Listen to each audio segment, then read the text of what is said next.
Welcome to Another Triathlon Podcast brought to you by Mana Apparel. I'm Jenna-Caer and I'm joined as always by Josh, but this week we have something a little special. We've got a guest on this week and he's a triathlete, a podcaster, and WAG extraordinaire. We've got Mark Matthews on the podcast. How are you going, Mark? Hello, how are we? I wouldn't put my talents in those order. I'd probably put triathlete last if I was honest, and you can debate between WAG and podcaster, but I think Kat probably sells a podcaster better than I am a WAG. So, yes, how are we all? Fair enough. We're doing great. Well, I mean, the WAG part kind of worked last year, that's for sure.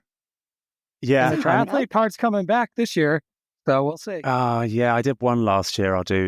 I've entered a pool triathlon back to my roots as like a 12-year-old, the 400 meters swim in a pool and then change in like a tennis court car park or whatever. And that's in like a month's time. So there's more than one triathlon this year, but none of them will be glamorous or impressive, I assure you on that. Fair enough. Well, let's jump into it a little bit. We're going to learn a little bit about you, talk a bit about triathlon podcasting and what's going on in the triathlon world these days. But what did get you started in triathlon? How did it all start? I've been doing it forever, much longer than Kat and much longer than people realize. I think I did my first when I was maybe 12 or 13, and I'm now 37, knocking on 38. So a long time. And for many years, I kept doing at least one a year, even when I was away with the army a lot. And then that slipped and I missed a couple of years. But yeah, it was like the local triathlon club near to me we were some of the first kids. And one of the other kids that started then went to the Olympics and I absolutely didn't. And we were the first sort of two juniors there. And it's when the sport was kind of becoming a bit more mainstream. I kind of wish I knew about Ironman younger and earlier, but it just wasn't the done thing. In the UK, you kind of tried to go to the Olympics, and if you didn't, then you just sort of potted along and then stumbled across Ironman later on. But my parents always supported it. They were always sporty, so I would just, on a weekend, I think I did my first on my dad's bike around a school field, whatever these tiny ones were. So I've been doing it forever, and then I coached, and I went to the sort of the best sports university here, but didn't do sport or anything like that. And then realised I just wasn't actually that good or that driven, so joined the army and did a lot of cross-country skiing and stuff like that instead, but kind of kept my hand in triathlon. And I've been, like I said, been doing it forever. I met Kat when I was coaching on an army triathlon training camp, coaching, racing, whatever I was doing there. And then, yeah, she sort of turned pro at the same time. I kind of went to Kona in 2019, all banged up, but I'd been training before that with like Patrick Langer and people like that, just through friends. So yeah, it's a lifelong hobby of mine, I would say. Well, it sounds like you enjoy it still because you love bantering about it. You love being around the sport. And that passion, I think, is something that we've tried to bring to the sport in our podcast and get more people involved just with our enthusiasm with it. And even with the politics behind it all, I think that's a huge piece. So, I mean, yeah, you've been involved in it a long way, but it sounds like you're still enjoying it. Yeah, and I admire what you guys do. Let's not be under any illusion. No one is making a lot of money doing triathlon podcasting. So all of us do it for fun, right? And because we are passionate about sport. And it's a sport that is very easy to become passionate about, sometimes to a fault. I think I always use the analogy that like if you play Sunday league soccer for your local pub football team at the weekend, and someone says to you midweek, what do? You say, oh, I'm an accountant, I got a couple of kids, and I like to go to the pub and I play a bit of soccer. Whereas if you ask someone that does triathlon, what do? They say, oh, I'm a triathlete. You're not, mate. You're an accountant, you're a husband, all this sort of stuff. So I think it becomes so identity absorbing that it's actually almost too easy to become passionate about it in a way. But that's also why the sport's, sorry, go on. I was going to say, that's why there's kind of a running joke in the sport where if you're not divorced, then you haven't been training hard enough for Ironman. So fair. Yeah. Which is why you should always marry someone also involved in the sport, I think. Though that can just lead to competitiveness, and eventually one of you has to quit their job and support the other full time, which is how things worked out for me. So there's worse ways. Yeah, absolutely. Now, it's funny. So you got into triathlon, you started competing. When did you actually get into the Ironman distance, and what got you excited about that? Not for a long time. I don't think I was ever excited about it. It's a really long, horrible way. Felt like you had to do it, or? No. I was in the army, and the army champs were like standard distance, so just Olympics. And I was repeatedly like first into T2 and would just get run down and blown to pieces. And that trend actually has never changed for me in races. And then I did one of the half Ironman ones, and turned out I could rip a long enough advantage on the bike that I think I held on and won that. And it was the British Nationals as well. But like I came second. There was no like pro field or something. And then there was an Ironman next year, and I actually kind of did it out of stubbornness. There was a coach that worked with Army Triathlon that I just didn't like. I just thought he was a bully. And can we swear on this show? Yeah. I was an arsehole, absolute arsehole. But his whole identity was Kona and Ironman. And I think, honestly, one of the big reasons I first did an Ironman was like, it cannot be that hard, mate. Like, come on. And Kat hadn't done one yet. She'd done a couple of halves and maybe just picked up a pro license. So I did like Ironman Barcelona in, honestly, it's late as 2018, bearing in mind I probably did my first triathlon in like 2000. So Ironman was never like, that wasn't it for me. That's why I still really enjoy the short course. I'm passionate about supporting and following the short course. So yeah, I did my first Ironman then. I haven't actually done that many, partly because I was away with work and stuff a lot, and partly because I'm just really lazy. That is funny. I did my first Ironman out of spite too. There's this guy at the triathlon club who told me like, oh, give it a few years at the 70.3 and Olympic distance and stuff. And then, maybe you can attempt it kind of deal. So like, what's your PR? When did my first Ironman like a year later and beat it by 5 minutes. That was like following across the finish line. It was like, no, you shouldn't do it. It's a bad idea. I'm like, oh no, I'm gonna do it. Yeah, and one of these other guys had the Army's current Ironman record as well. And I sort of had that in mind that it was possible to take the Army record on my first one. And I did just, but if you know anything about Ironman Barcelona, you'll know that it's a hell of a fast course. But yeah. Might be some external factors there. Yeah. And I teched it. Even back then, I was like, I'd gone way over the top on kind of the tech side of things for what people were doing then. And I think nowadays you can't really grab a tech advantage in Ironman, because if you look at the top amateurs out there, they're ripping crazy times on 20 grand's worth of kit. But a few years ago, if you put a bit of thought in, you could probably cheat your way to a good time. And we talk, you talk about getting run down a lot. How has swim bike always been your thing, and then the run just never really came along in your terms? Now you're still a good runner. You're still finishing Ironmans, taking the tape in Barcelona. Like, is swim bike always just been the thing? Yeah, I think so. So I'm like 6'2", and I've got like size US 13 feet and long ass monkey arms, and so swimming is kind of easy, right? I mean, we can all pretend that it's just about technique and training and stuff, but some of us do just have an advantage. And I think as well in triathlon, if you've swam since you're a kid, it's like I always put it down to like learning a language. If you try and teach a 7-year-old a language, they'll pick it up with ease.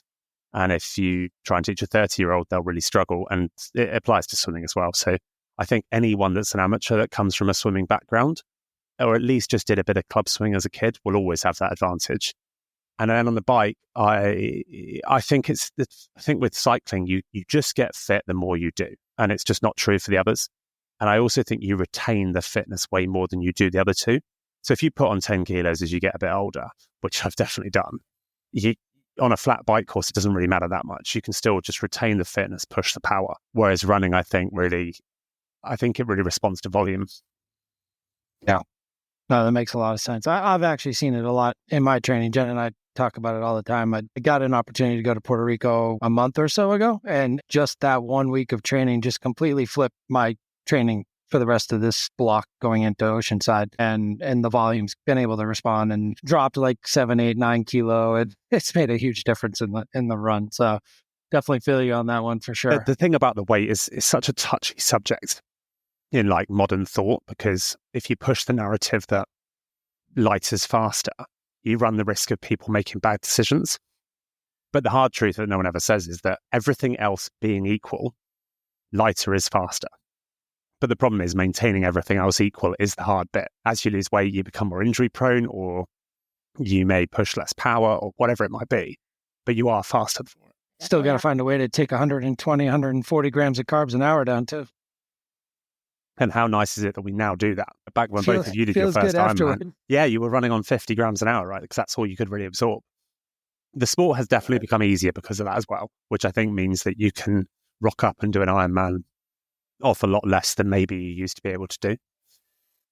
Yeah, we're definitely seeing some big jumps in performances across the board. And like you said, it's a combination of that fueling and then also the bike tech. Now everyone's absolutely obsessed with the aerodynamics. And if you're not playing that game, then you're just not in the mix anymore.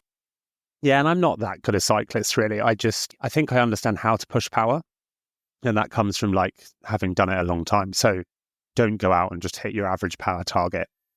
You're not just trying to hit, if you're trying to ride 200 watts for your Ironman and you want to go 5 hours 15 or whatever on the bike, the worst thing you can probably do is try and ride exactly 200 for 5 hours and 15. You need to know when to push power. Can work. Lots of people talk about this. So I think that's just old knowledge that enables you to shortcut and make you look like a better cyclist than you are.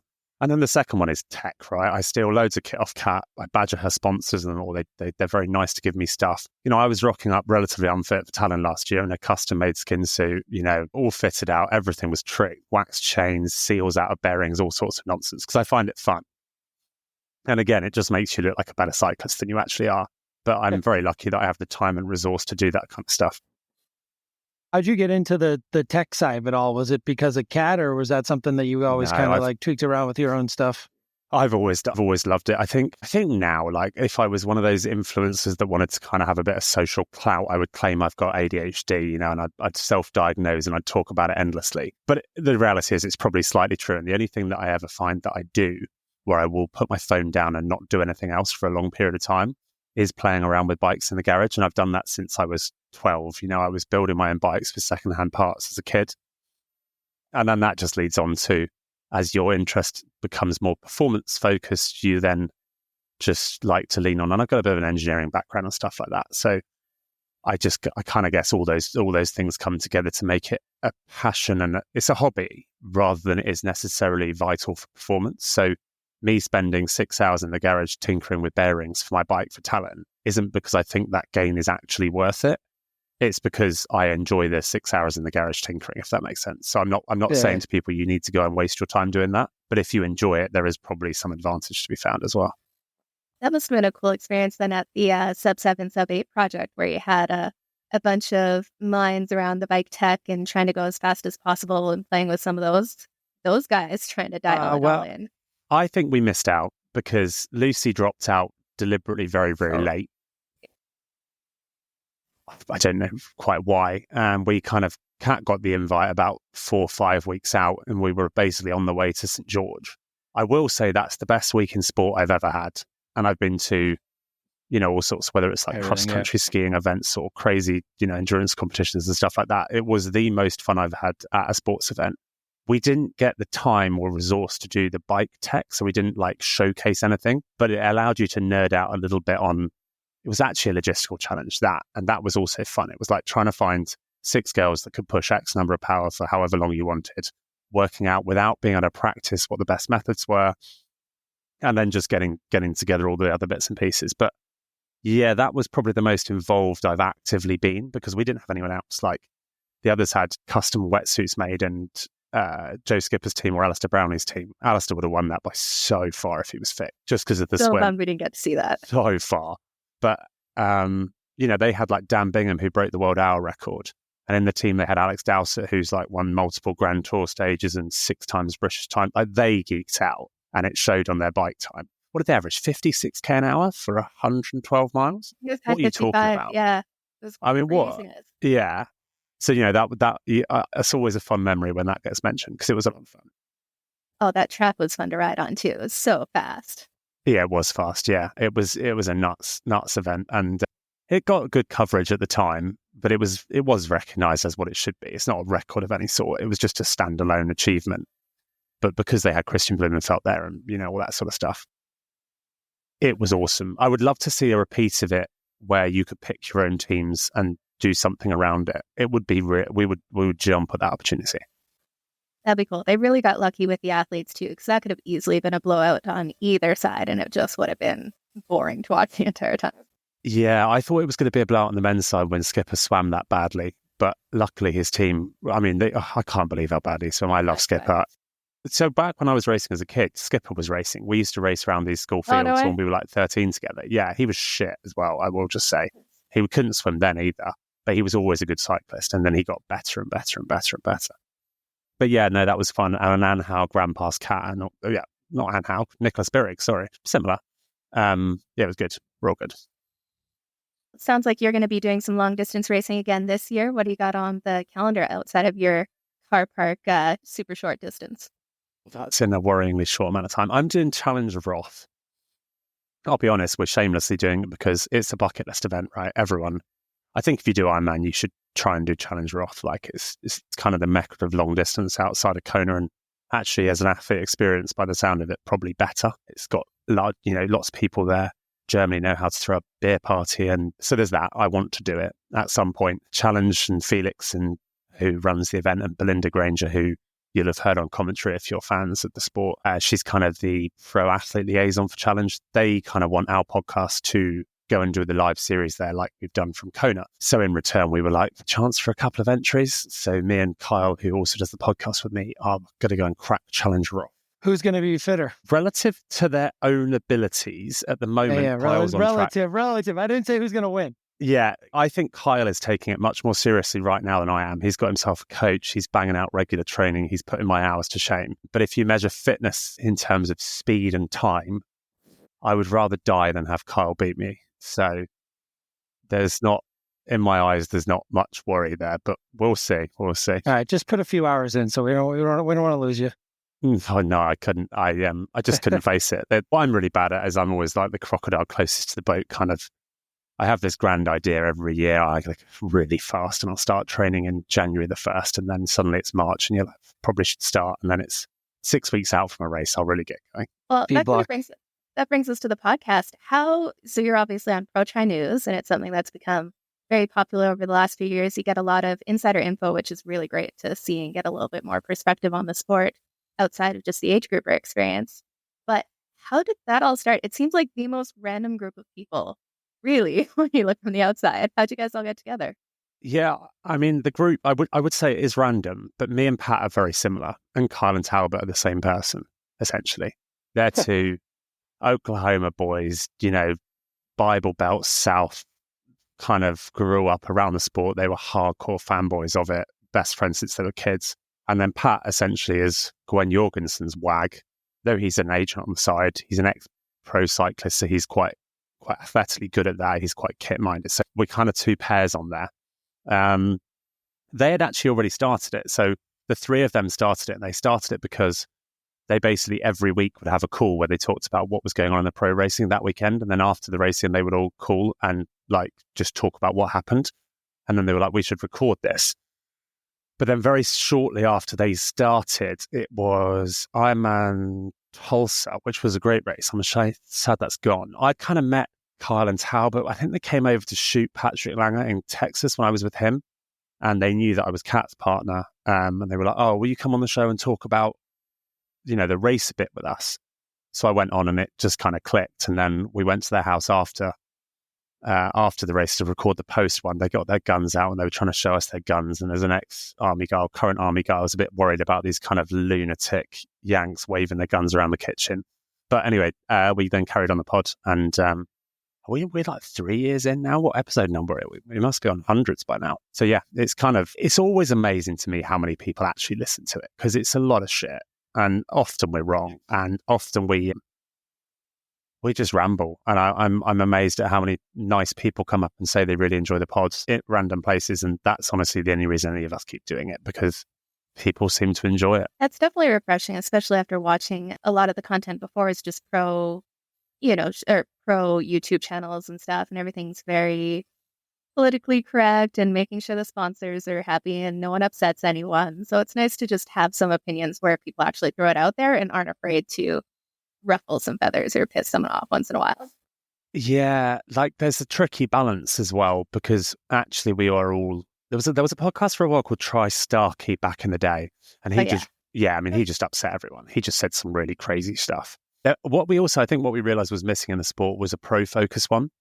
Like there's lots of podcasts that will tell you if you're an age group, is it best to do lots of zone 2 training or not? Or interview a coach on what his favorite method is, or interview an athlete on what they do. And there was nothing that was actually just trying to promote the pro sport specifically, like a Formula One podcast that talks about the race last weekend, what the teams have been up to, who's going to drive for who, and who's racing for who. So I think that we slotted into that. There was a niche in the market that those boys realized, which, if you know Kyle and Talbot, it's amazing. They recognized a niche in any sort of market, but they did. We've kind of fallen into it. And then the ruffling the feathers is a difficult balance, because My wife's a professional athlete. She benefits financially from T100, from Ironman, from Canyon, from X sponsor. And someone you insult one day on a podcast might mean you don't get a contract in 2 years' time. Pat Lemieux is an agent, and he has to deal with all these people on behalf of his athletes. Talbot is he relies on access to the pros for his content a lot of the time. He seems to care the least, but I think people just expect that from Talbot. I think I say some of the most controversial stuff, but maybe slightly calculated that I'm happy to annoy people that are in the wrong. But I've as we know, I've fallen foul once or twice and been called out and briefly cancelled and stuff like that. If I had to just be boring and say stuff that was never going to offend someone, I simply wouldn't do it. I don't want to sit for an hour and a half and pretend to have no opinion just to keep everyone happy, basically.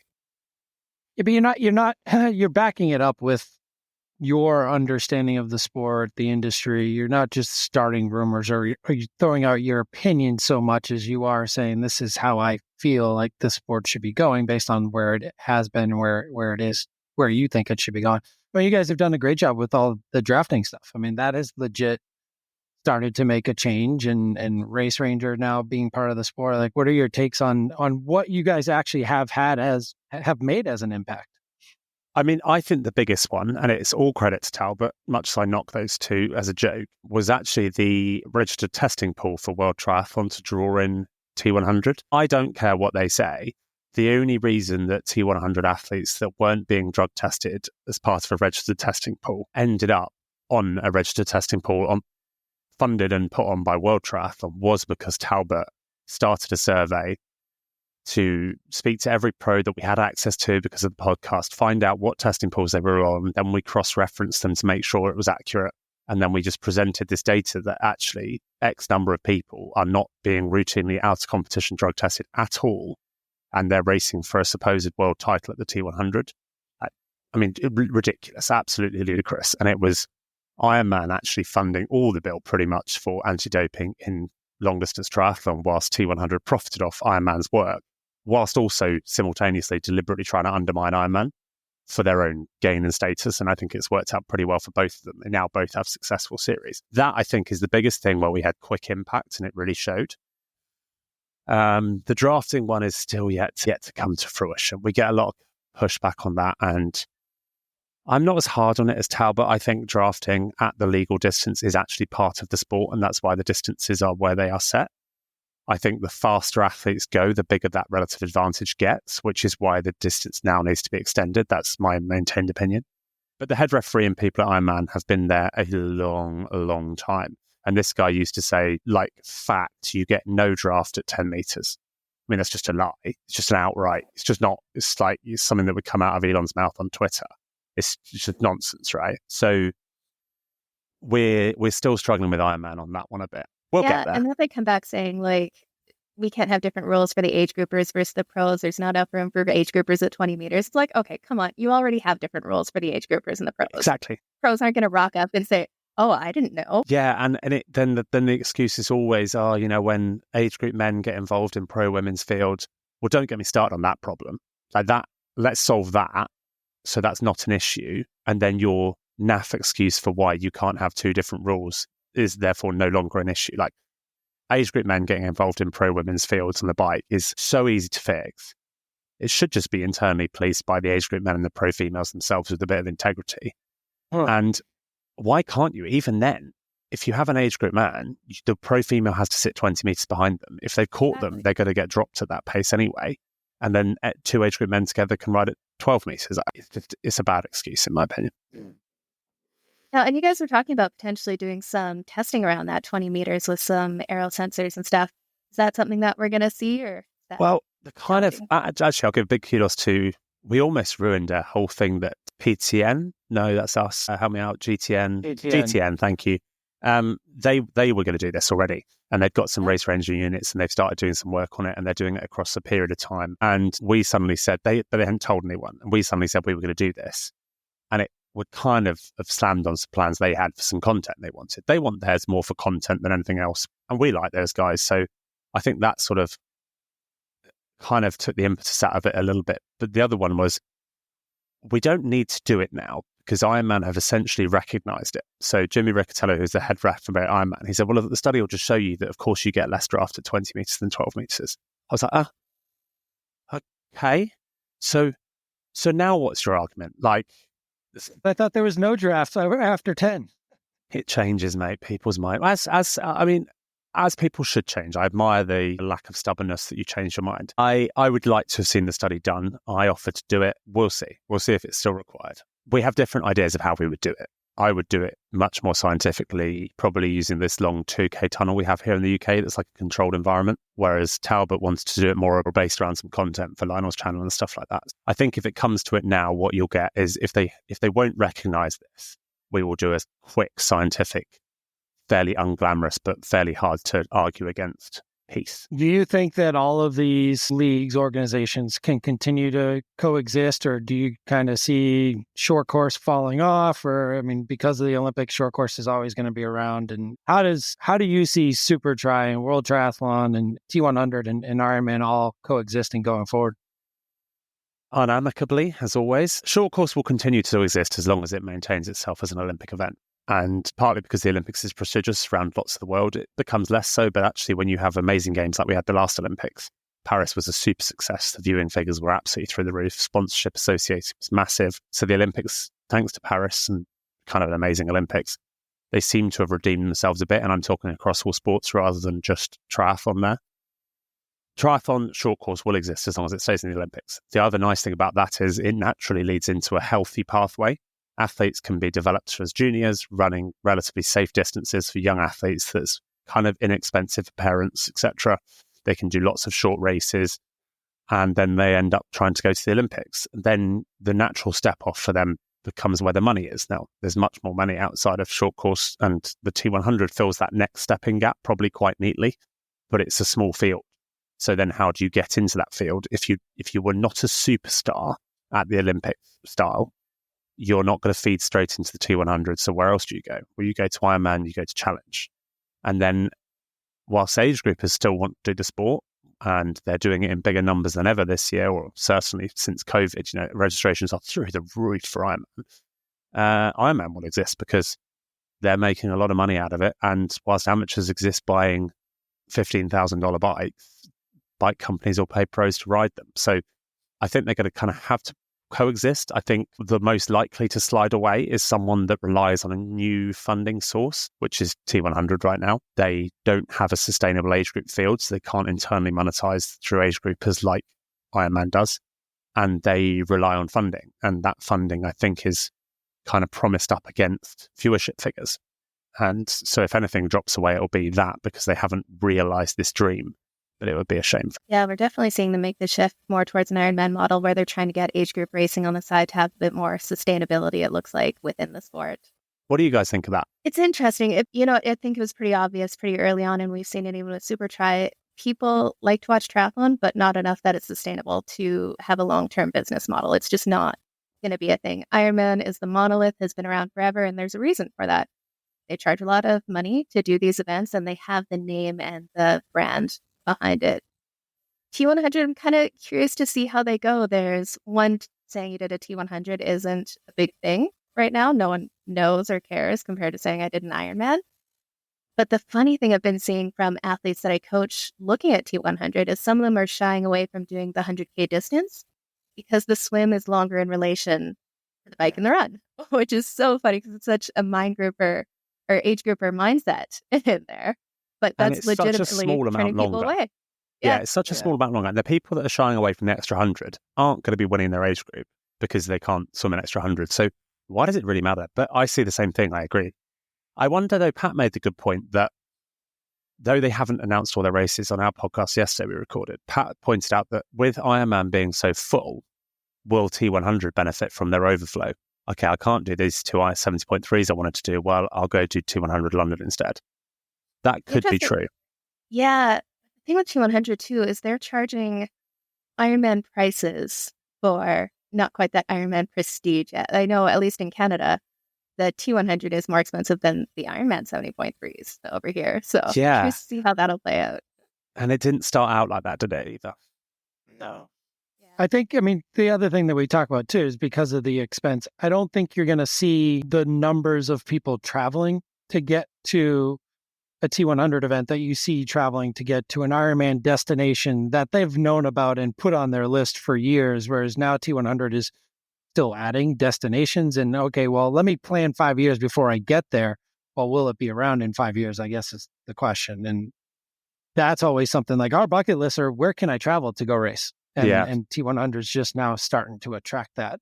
Even this year alone, I think they've only got exact dates and registration open for 4 of their 8.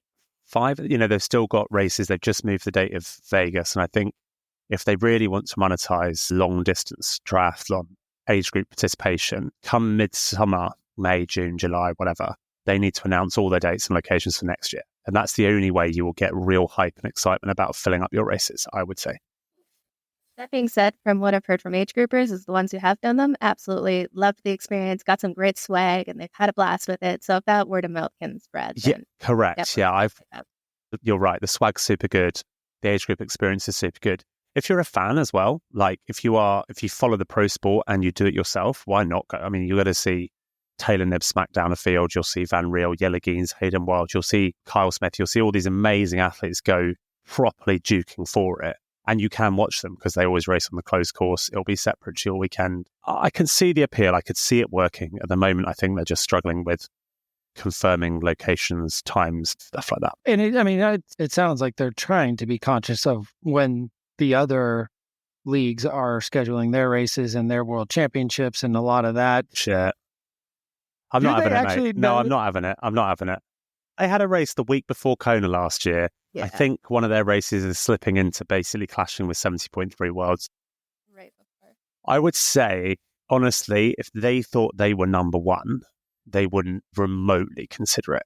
I think that they have to recognize that if Taylor and Van Martin and whoever else want to race Kona, they will not do your race or your series if you had 3 races that conflict with it, for instance.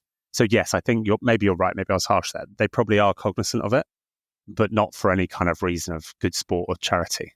Cognizant, but not actually making the determinations based off of it. Like they know it's there. Yeah, they're clashing a bit, but I think maybe they would happily clash much more if they thought they were number one, if that makes sense. You're coaching athletes too. How are your athletes approaching this, and how many athletes are you coaching? Let's talk about your coaching life. How much drive do you get from that? I coach very little now. I did quite a lot. Did quite a lot of age grouping stuff and worked with a couple of pros and things like that. Yeah, I coach less now. We were on the road so much last year that I wasn't in good faith putting the right focus into it. I would have and should have done. So I don't think it's fair to just carry on to take the money, put in a half-assed product. Coach a couple of young pro. Well, I coach a young female pro is my kind of main passion project at the moment. And I think if I do coaching more and more, I would like to coach neo pros and probably do it pro bono as I do now, because pro coaching is so expensive. It's prohibitive. And I think they often get overcharged and oversold a really bad product. So I enjoy that side. And what I do more than anything is kind of consulting. So I will chat to people routinely that want help in certain areas, whether it be nutrition or whatever, or managing advice.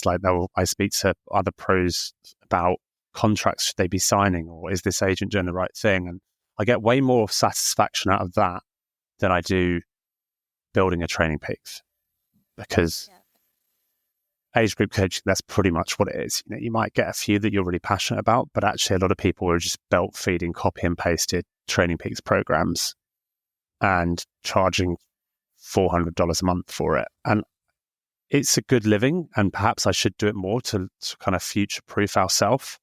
But whilst Kat's kind of paying the bills right now in a fairly magnificent fashion, it just doesn't fill me with any joy to fleece a bunch of age groups to try and make a living. If I start doing that as Kat retires in 5 years' time, we can come on and delete this podcast. But for now, no, I like to coach when I enjoy it, when I like working with someone, and then I really enjoy it. I will say I read into it professionally a lot, and I would consider myself a knowledgeable coach. But again, that's mainly passion driven and kind of for different reasons than actually physically coaching too much.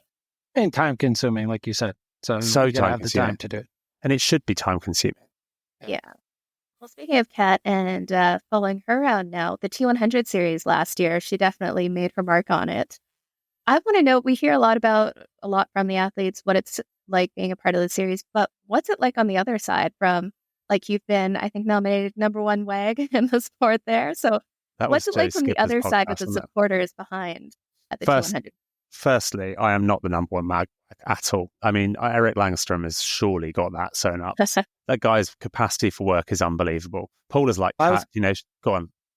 I was going to say earlier, we need a Bike Tech with Mark and Eric podcast.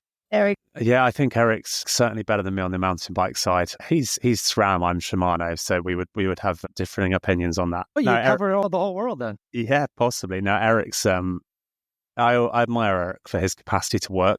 You know, they've established a brand, a clothing line, a team. They've made endless YouTube videos that you could watch on mute because they are so aesthetically beautiful. In that same time, he's won 70.3 races himself, and he supports Paula. And I think he's made a movie now that they're launching. Like, that capacity for work is amazing. So when people call me WAG of the year, it's absolutely laughable. When literally all I might do is pump up some bike tires in a day and call it a hard day's work, it's laughable. But to the question, it's amazing. The T100, the biggest thing about not signing it this year was how much fun it was. That was honestly the real draw factor to it for me and Kat and for the athletes. They put you up in hotels, so you arrive, you get picked up from the airport, you're in the same hotel as everyone else. It's all the athletes are in one big hotel, you're all at breakfast together. You quickly have your same friendship groups. Obviously Kat and Indy and then whoever else, we kind of forced Taylor Nibb to eat meals with us to be social, which I think she enjoys. And then there's also like the bike mechanics room, which is where Kat calls it the husband crash. Because like they have these 3 bike mechanics, they have a fridge in there that's invariably filled with beer. And at any one time, there'll be 5 different husbands or boyfriends just hanging out with the mechanics in this bike crash. There's normally some Imogen Simmons' boyfriend's a good lad. Me and him have been known to have a few beers on these things, and there's normally an after party. And then there's always gossip as well, which is great. So I can say they are unbelievably good at looking after the pros, the T100. So as much as I bag on them at times, they have a couple of members of staff like Dylan McNamee and Ronan and a few others that make it an unbelievably cool experience. When it comes to on-the-day racing, do you find kind of the supporters or partners of the athletes? Are you guys hanging out, watching the race together, cheering athletes on? What does race day look like with you guys? There's different approaches to that. And some are more standoff than others. Some won't talk to you. Some, wouldn't cheer on another husband or wife or whatever. But by and large, the most are quite good friends. So yeah, you hang out with the same people as well. Like you kind of make friends with people, and even if they're battling it out, there's no real. I give splits to loads of other pros, even if they're racing cat. I'm fairly well known for that. Fighting the board as other athletes go by. I couldn't. So Taylor called out Sam Proctor, who is Indy Lee's coach and a really good friend of ours, for hiding the board as she went by. And his response was, "What the fuck did you want me to write? You're winning." Like by 15. There were 3 dead turns in that course a lap. You're winning by 5 minutes, mate. Like, I'm not hiding the board. I just got nothing to tell you. He's the nicest guy. He'd cheer for anyone. So when she called him out for that, he was like, "What do you want from me?" So I thought that was a bit unfair. But no, you definitely get some that will hide the board. Me and Philip Seep have had endless times on courses together racing. And he has this aura of being a bit German and standoffy and like hard to talk to. But it's just not true. He's actually a really nice guy. He's just as invested in Laura's performance as I am as in Kat's. And yeah, the race days is always good fun. And then straight after the T100 race, all the athletes tend to head to VIP, where me and the likes of Jared, Emma Pallant's boyfriend and whatever will do power drinking before we get forced to go and collect the bikes. And yeah, it's almost like a badge of pride who's got the bikes back to the hotel to get to the bar first, who is the most efficient support athlete of like begging the transition to let you in, steal the bike. And Kat will think it's because I'm looking after her. Really, it's just to get to the bar. Speaking of Kat and T100, this all started in Miami with, we all know, the wonderful lighting issues and everything else. But on a bigger picture, could you have ever foreseen the year that your wife was about to have when you're running around that track yelling at her to get off? I'm glad you say yelling at her to get off. That clip went bloody viral, didn't it? It looks like we're having it. Yeah. I think anyone that thought that didn't understand anyone that didn't understand the conversation that was going on knows nothing about sports. Yeah. She'd DNF'd in Kona the year before. She'd luckily had an in between race in Bahrain. She won. And she was just basically walking along with a torn calf, like really quite badly ruptured, crying her eyes out, saying she was going to finish. And of course, I'm just going, you're not fucking walking 16K in the dark. What are you talking about? And it was just me trying to plead with her to come off the track. After that, did I think she'd have as good a season? I must admit, I don't think I really doubted her at all after that, because she's a bit like Wolverine. Her ability to recover and focus and regenerate is amazing. When we got an MRI quite quickly afterwards that showed it was a bad tear, I thought we might have to juggle the season a bit. I think I probably pushed to keep us trying to do the Ironman series more, to keep Kat trying to do the Ironman series more. I don't know whether that was slightly selfish, whether it was because I completely believed she could do it, or whether I just thought that having something to focus on was the right thing. So I think I probably pushed to keep us going to Texas early, but then as soon as she's done one run, she's like, it's fine. I'll run a 250 if I need to. And it's a fairly freakish ability that Kat can do 10K running in a week after an injury, and she'll finish the week or finish a 10K run and she'll be like, it's fine. I can run a sub 3. I'm not running a marathon after that, but she's just got this running ability. Now, when it comes to T100, obviously this year she's announced she's going to focus on the Ironman Pro Series. Are we going to see her jumping into any last minute spots for some of the T100 races, or is T100 not allowing that with athletes who turn down contracts? Yeah, so we mentioned this maybe last week on our podcast. The current policy is that if you turn down a contract, you are not invited to have a wildcard. And it makes perfect sense. In one hand, it stops people. So Taylor Knibb does not need the $100,000 that she gets to sign the contract. She's got lots of money. She doesn't spend a lot of it. She's happy. So if you allow all the wild cards, why wouldn't Taylor Knibb just turn down the contract so she doesn't have to do all the certain obligations? She's world number 1, so she can roll on to any race she wants as a wild card, because there are wild cards at every single race. She could win your series, do none of your media work, do none of that side commitment. Should be X amount dollars off, but it would give her total freedom to adjust her season. So I get why that rule would exist, but at the same time, it's completely prohibitive. So at the moment, if you don't get if you turn down a contract, you can't do a race. I think they will change that to something like you can do 2 or 3, because you can't then be competitive in the series, but they can lean on and draw in these celebrity athletes that did turn the contracts down to race. I didn't answer your question there. I've got no idea if Kat would do one or not. The obvious one will be London if she fancies it. Fair enough. Yeah, but I think there's a risk to that, right? If you're absolutely destroying the Ironman series, and I'm not suggesting Kat definitely will, but I would say Laura Philipp takes on the Ironman series, she's absolutely destroying it. Why would she then risk going and getting beaten at a T100? Because it kind of makes her achievements that year look secondhand. But Taylor and Ashley would beat her, or Julie would beat her. Why not? If you're doing really well in one, I think it almost incentivizes you not to do the other ones slightly more. Yeah, I think at the high end, that's true. When you're looking at kind of those middle-ish tier pros in there, the T100 just gives a lot of coverage and I guess more potential to go up there, but you can see why the big names maybe wouldn't want to go up against people dominating too.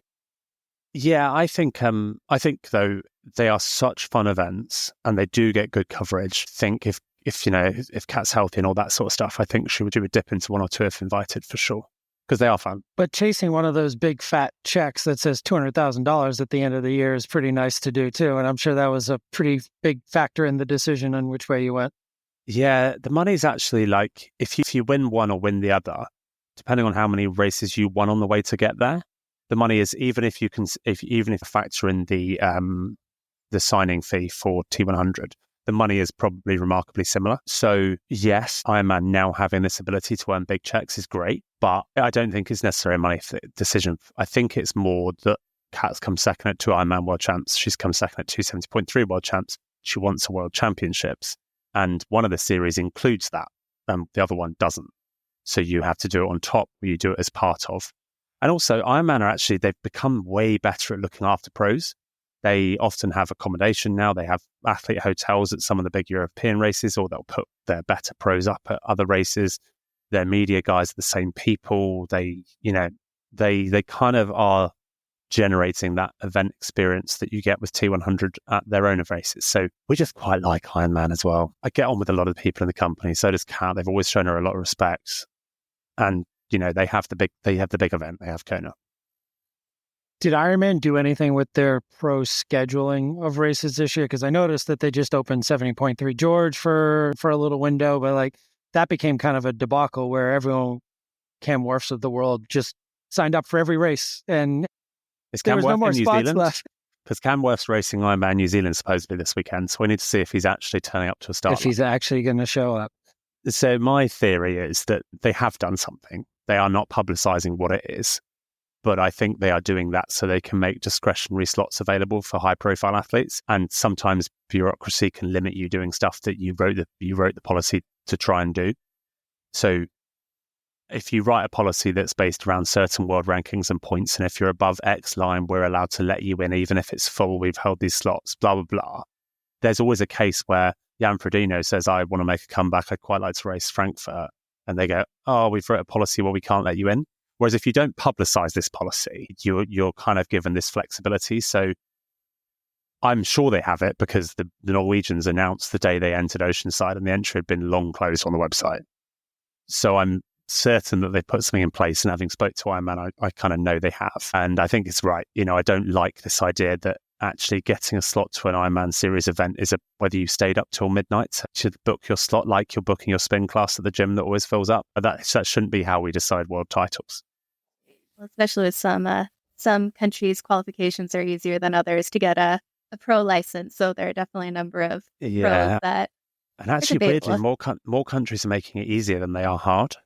Like yours is notoriously easy. So American, there are some of you had the gateway races before we did. So if you do X at one of your national championships or whatever, then you can get a license. And now we have a bunch of those gateway races as well. And I think there's a big difference between being an elite and being a pro. And I think like having an elite license means you can race in the elite category. I think if you're truly a professional, you have some money earning capacity or potential.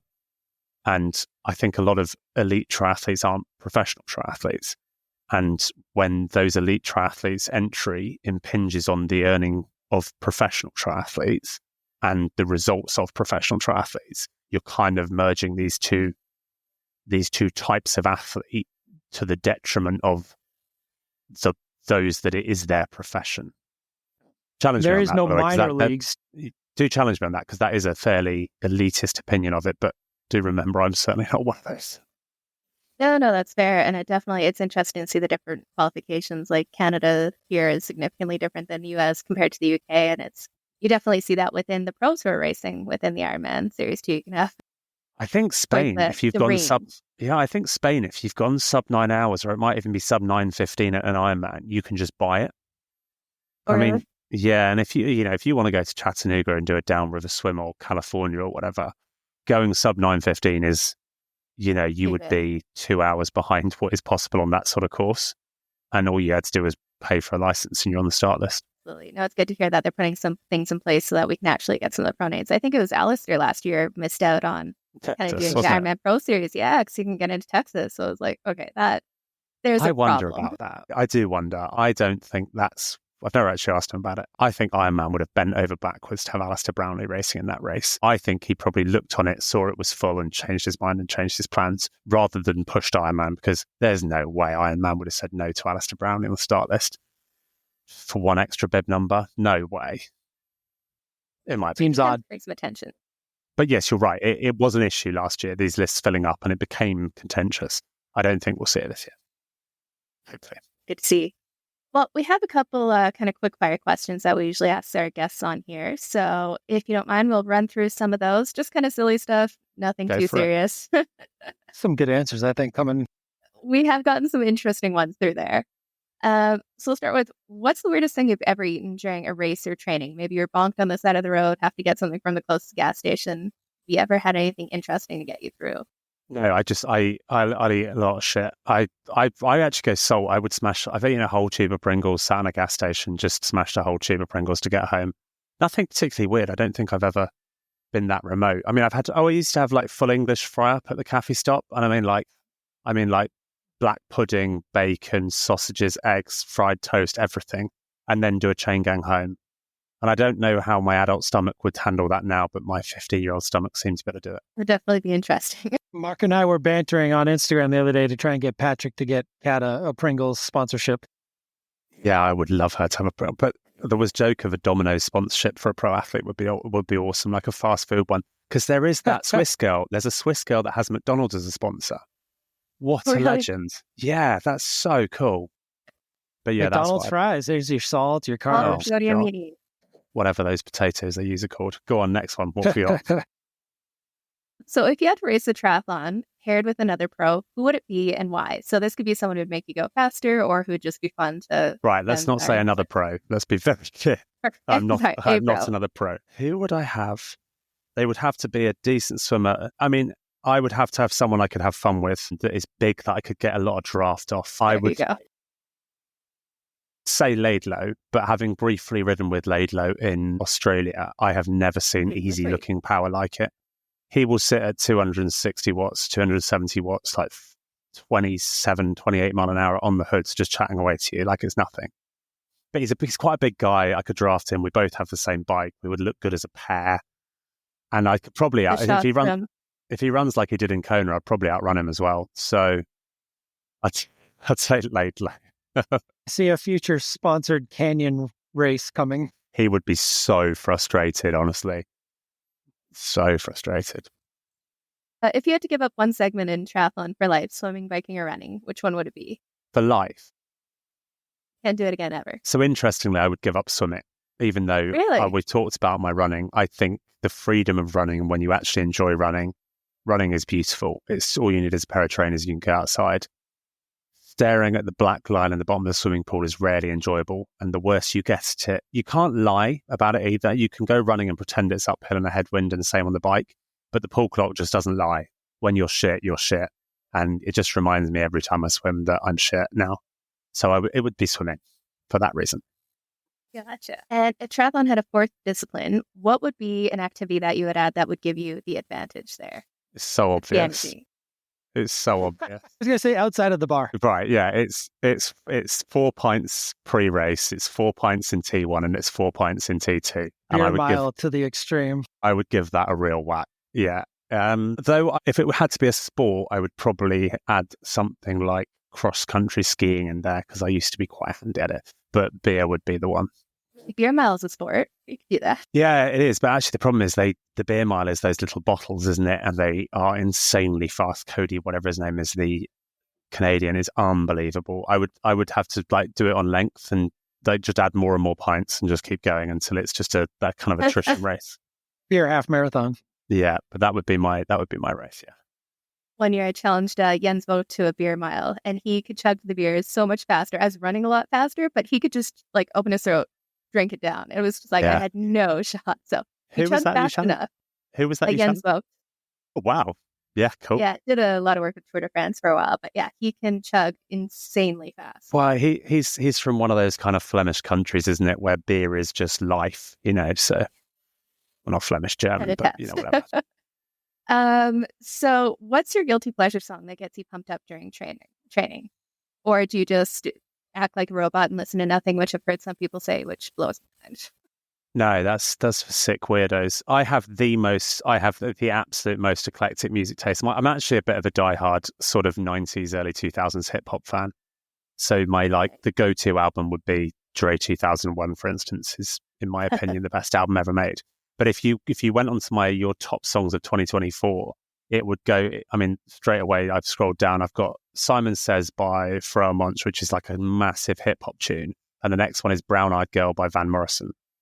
And then we go to How We Do by The Game and 50 Cent. And then we're on to Jolene by Dolly Parton. So that is some range. Yeah, I would. There's not a lot of classical music in there, but everything else in between. Not a lot of pop either. I'm not really a pop guy, but yeah, Dre 2001, the album would be my go-to.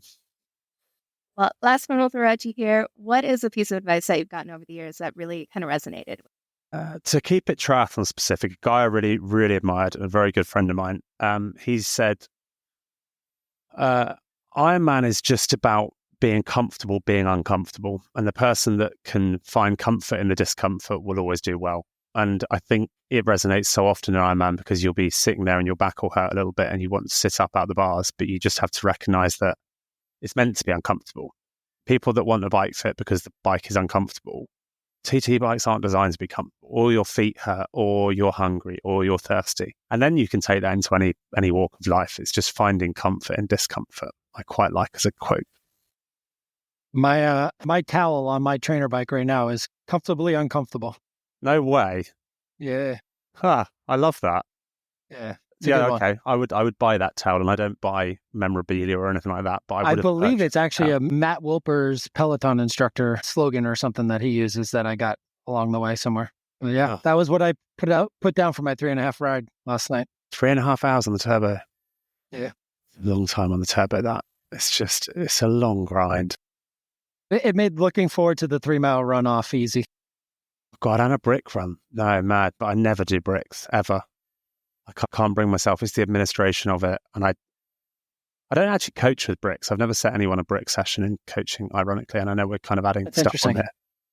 Yeah, I think mainly for good athletes. I think if you're getting into triathlon, it makes sense to learn the sensation. But I kind of view every brick run as compromised training. One of your runs becomes compromised. You're tired, you're depleted before you start it, so you don't realize the gains you would from that run. So what's the point? Once you've proven you can run off the bike. So don't be listening to this as it's your first Ironman and think you're never going to do one. Yeah, that's a big thing, especially those newer athletes when they're just mind is blown how their legs feel off the bike those first few times. And let's be honest, I probably should be doing some bricks the way I ran in Talent. So maybe I should ignore my own advice and get some of those banked. Get that body remembering how to do it again. There we go. Well, thank you so much, Mark, for joining us today. It was fun to get a little bit of insight into you and podcasting, a little bit more insight into the industry as well. If you guys haven't already, go check out Pro Tri News. They've got an awesome podcast that comes out every week. But thanks again for joining us. Thank you very much for having me. And I love what you're doing. Good luck with it. Thanks, Mark.